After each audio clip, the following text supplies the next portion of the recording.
This is the Global Podcast Network, where executives and professionals connect, share, and inspire.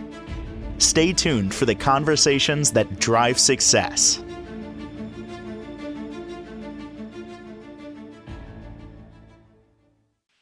Welcome back to the show. We are excited to have our CEO of EMC Consulting and Coaching joining us live today, Eric Copeland, joining us to talk more about his services and, of course, the work he does as an executive coach. How are you doing? Best day of my life, and you? You are always so positive, upbeat, and I love that about you. And clearly, you're in the right field by helping people. So tell us, for those new timers tuning in today or listening, tell us a little bit about yourself and what you do. Sure. So I am an executive coach. I help out athletes and I also help out anyone who needs coaching. Um, so, so I'm the coach that you come to when you have situations that you're trying to figure out, and I help you provide that special place that you can talk to someone and express yourself, and it's a judgment-free zone. Perfect. And for those that, just a little of your background that don't know you yet, tell us a little more details. Sure. So I've been doing coaching about 30 some years, or over 30 some years, through my leadership. I've helped people grow from going from, I guess, individual contributor to an actual supervisor to an actual senior manager. Also, I've helped athletes, transitioning from being in the athletic world to actually, going into private sector, as well as helping athletes navigate the world in the athletic world. And we love helping those out there, as you mentioned, and athletic discipline, something is really, this is what you really love doing, helping not just the performer, but the whole person behind that, right? So tell us a little bit about some type of the athletes that you work with, what ages, what type of sports? Well, I work with all sports. I have focused a lot on football just because I know a lot more football players than other sports. So what I do is help them navigate their issues in terms of, when they're not being able to perform well in the field because they're focusing on their life, their life outside of athletics. So then what I do is try to get them to separate the two lives, their athletic life and their personal life. And then we just focus on, hey, what is going on with your personal life? And then we try to address, whatever issues that they're having, whether it's relationship issues or time management issues or just, whatever type issues, personal issues they may have. And we'll just work through those issues. And usually when you can resolve those issues, it'll help them perform well in the field. Yes. Oh, wonderful. Well, as far as the work you do, what did you want to focus on for today's show being on Zoom? I'm excited. I guess I can take calls from callers if we have callers. If not, sure. I didn't know we were opening up the lines. Absolutely. Sure. 631. Oh, we'll open them. 631-307-4010, 631-307-4010. If you guys have any questions. In the meantime, let's talk about, give me some examples of the type of work you're doing and the people that you want to hear from. Sure. I mean, if we have athletes call in, that'd be great. But if we have, regular people or executives call in, that'd be great as well. Because some people struggle with their schedule. As an example, like what I talked about last week, we can kind of work through their schedule and see, hey, what is it that you're doing that you necessarily need to do or that you don't have to do, that maybe you can gain more time in your life because you're focused on stuff that doesn't necessarily bring value to your day-to-day life. Gotcha. Well, you know what? The work that you're doing here, is it strictly in Atlanta, or are you able to work with other people, around the world? I can work around the world. That's a song. Been around the world a while. And who was your mentor, by the way? I have a mentor. Her name is Dr. King. She's based in Buffalo, I guess. I mean, I say I guess because I know she's snowbirding because when it's cold, she's in Arizona, and when it's warm, she's in Buffalo. So I guess with the cold being in New York, she's probably in Arizona snowbirding. Nice life, right? Being I a know, snowbird. seriously, right? And, with the work that you're doing, let me ask, how long of a program do you offer? What is a specific program in a sense where you work with someone? We typically cater it to the individual, but we can go from 3 months to 6 months to even 12 months. Just depends on the challenges or issues that the client is dealing with. Mm-hmm. Well, I am not an athlete. So if there's any athletes out there who need some feedback, need some help, and it could be anything about your current work, whether you're a real athlete or maybe on the side athlete, if you work out a lot, have questions, because it all does really relate to the person, doesn't it? Yeah. As far as, what they do in their career trajectory. So 631-307-4010. And please feel free to ask any questions about the process, career struggles. Maybe you're having some struggle in your career, and maybe it's not an athletic career, right? But it's kind of does still Right. relate because it's still the mentality, still the same things that people are dealing with. We have a Right. we have a caller. Hold on one second. Okay, we do have a call. Hi, welcome to the show. Who's this? Yeah, hi, this is Anthony. Hi, Anthony. Thank you for the call. You are live on the line with Eric Copeland. As you are aware, just want to let you know you are live. So, as the CEO of EMC Consulting and Coaching, he's talking, obviously about the work he does. What type of question did you have for him, Rob? So I'm actually getting ready to run a marathon, and I haven't done it in a long time. And I know a lot of it's not just physical training. There's some mental aspects to it too. So I was wondering what kind of advice Eric had. Okay. I missed part of his question. What was? Repeat it one more time, hon. Super. So I'm running a marathon, and I haven't run one in many years. Oh, you're running a marathon. Haven't won one in many years. Go ahead, say it again. Yeah, and I know it's more than just physical training. There's a mental aspect Ah, to it more than as just the well. physical, the mental aspect as well. Yes.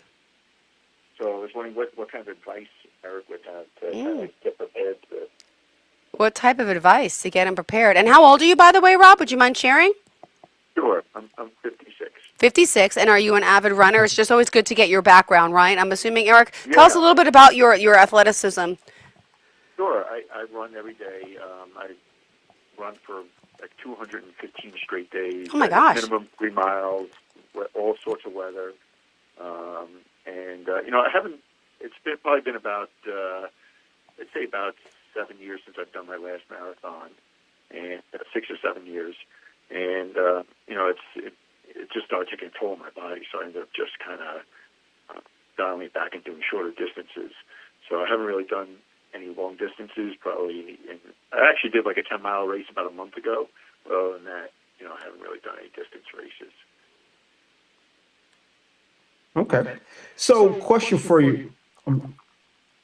So, in your mind, what is your biggest challenge you've seen in doing a marathon?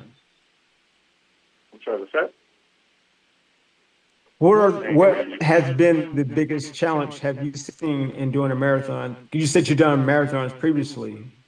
Yeah, I've run 4 previously, I think the biggest hurdle for me, so to speak, is just there's a mental aspect to it, because I know like around mile 18, you start kind of crashing a bit, and that's you still have a long ways to go. You have another 8 miles to go after that, and I know it's more than just a physical thing, and there's a mental aspect to it too. And if you had any advice to like kind of help deal with that, or Sure.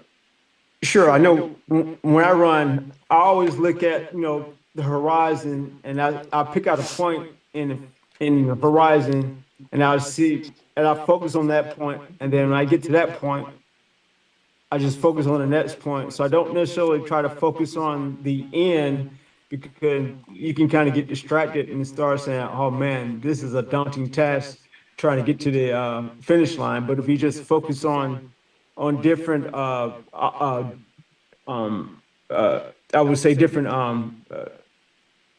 what you call it things that's in obstacles. I won't say obstacles, but different uh things that's in the path, and just focus on that and getting to that one, and then getting to the next one, and then getting to the next one. And then you start realizing that, hey, I'm almost completed this thing.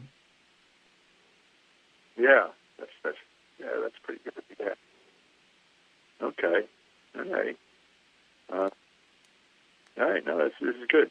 Got it. And any advice that he could be like, that he should start doing? What do you suggest for an athlete that does? You also have a full-time job, sir? I do. I How do you work, manage that and family and all? It's got to be rough. well, it is difficult. I run an auto dealership, and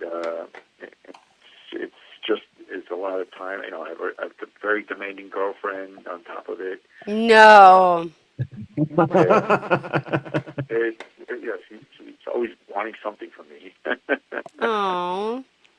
So, but anyway, it takes a lot of time. And I have my kids and stuff like that, but it's fine.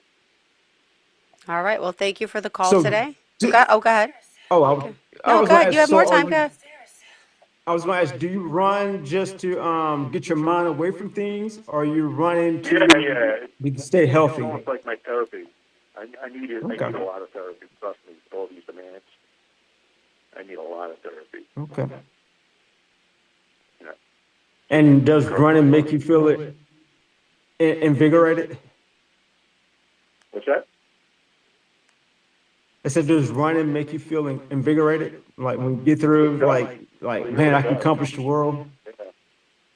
Yeah, it really does help me a lot. It's physically I feel better, mentally I feel better. Okay. So when you do run now, I guess what do you focus on now when you're running? What's going through your mind as you're running? So I'm just doing, since it's cold out, I do like 3 miles basically a day at this point. Right, but I'm saying when you're running though, I mean, are you thinking about things when you're running? Like, are you thinking What do about you your think life? about when you're running? I'm sorry. Oh, sorry. What are some of the things that you think about when you are running? Well, usually, I have to go from Jersey all the way out to Long Island to see my girl. And, Oh. it's a lot, and I really want to see her, but it's just she takes up a lot of my time. Okay. Anyway, Well, no. that and work. Trying to get these sales guys motivated too. Yeah. All right. Well, thank you so much for the call. Any ending thoughts?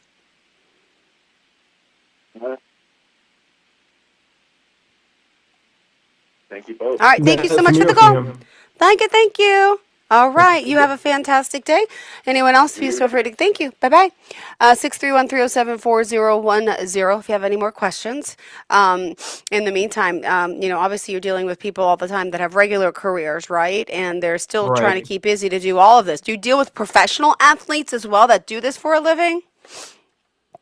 You sure? Yes. And that's why the question I was asking, I was trying to dig into see, as he's running now, what is he thinking about? And if it's something that's helpful now, then maybe he can also continue that when he's doing his marathon.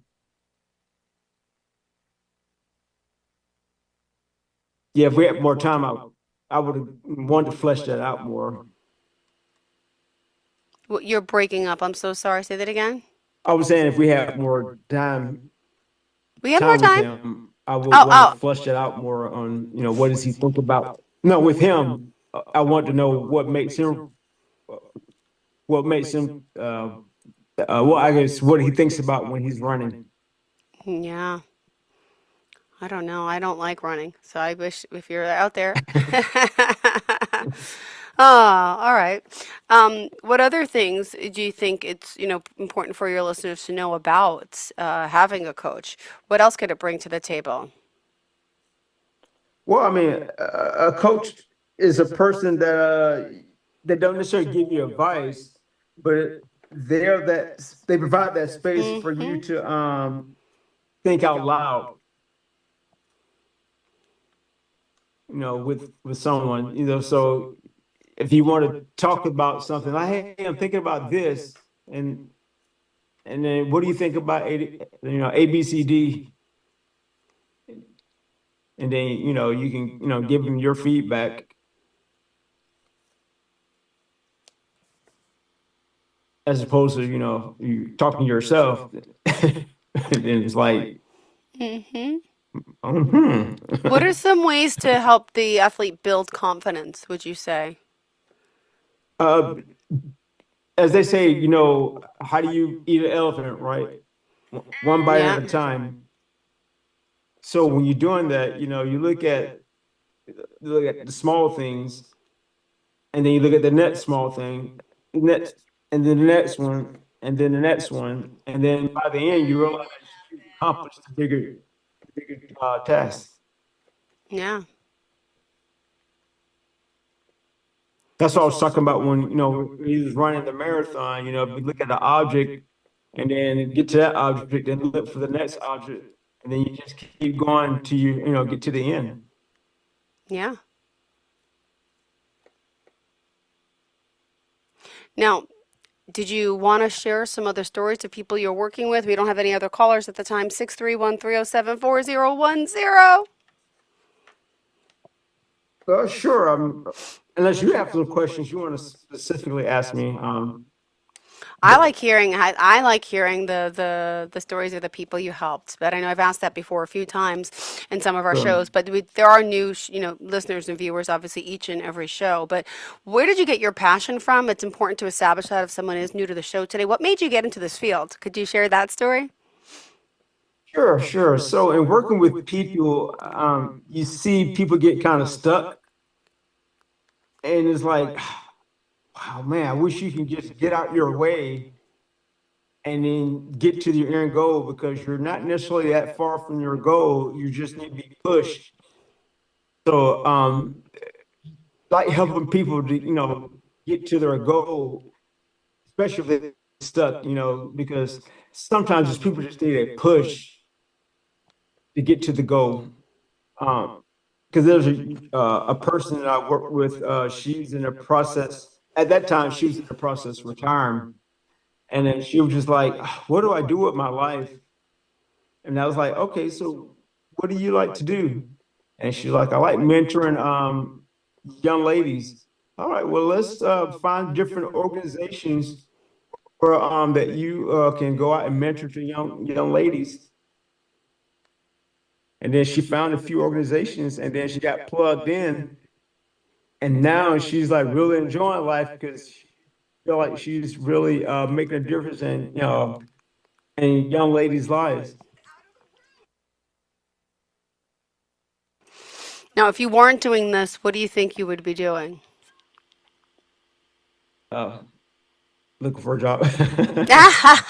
What other career? uh, Doing something as an entrepreneur, because I used to have a vending machine business, but that got tiring, and there's a lot of wear and tear on your body. So, but I do like coaching though, and helping people, because you're not trying to sell them on something. You're just trying to help them. And it's something that they're trying to get to, a goal they're trying to get to. So it's not like I'm trying. Hey, I got this nice little shiny object that I'm trying to get you to buy from me. No, I'm trying to help you to get to your goal. Yeah. Well, I just love that people keep continuing to push themselves to do better, to hopefully make their mark. And, with the hustle and bustle of working today, I feel like everyone is a little misguided and they don't have the time. They say time is one of the biggest issues. How do you deal with time management? Is that part of coaching? Yes, yes, that's a big part of time management. it's just, and I keep going back to the schedule audit. Look at your schedule, how many hours of your day are you productive? Yeah. And then what are you doing uh, during those hours? Are you like lollygagging around, or are you actually doing something that's really productive? And the stuff that you're not doing, is it really providing value to your life? Are you having fun doing it? Or if you're just doing it just because it's a routine and it doesn't provide value. So I'm just doing it just because. Well, also, Eric Copeland, if you guys are here on the show and need to contact him, let's remind everyone how we could do so. Do you want to share your website, phone number? Sure. So I can be reached through my website at www.emcconsultingcoaching.net. And that's www.emcconsultingcoaching.net. Or I can be reached via phone at 678-478-4455. Beautiful. And you can feel free to, if you want to bring someone on next time, one of your guests, one of the people that you've been helping or working with, they could log into the Zoom and they could be on it'd be great to hear from someone firsthand the work you're doing there. You could share the link with them. I think that'd be a great story to hear, to listen, to see. Yeah, you're so cute. Yo, wow. And to end on a note of positivity, what would you say? Sure. You can't call yourself a leader if no one grows when you're around. Yeah. Well, hopefully we're going to, everyone's going to grow a little more. And this year, 2026, it's still the beginning of the year. And I feel a lot of hope and open possibilities for that. And inspiration to those out there who may be suffering, who can't get what they want. Sometimes you need some help. You need someone to hold that hand, be that cheerleader, right? Yes. All right. Thank you so much. I'm so sorry you're breaking up a little bit, but it was good seeing you, chatting with you, and we'll talk again next week, and hopefully we can bring on some of your guests. Thank you. All right. Thank you. Bye, Eric. Thanks so much. This is the Global Podcast Network, where executives and professionals connect, share, and This is the Global Podcast Network, where executives and professionals connect, share, and inspire. Stay tuned for the conversations that drive success.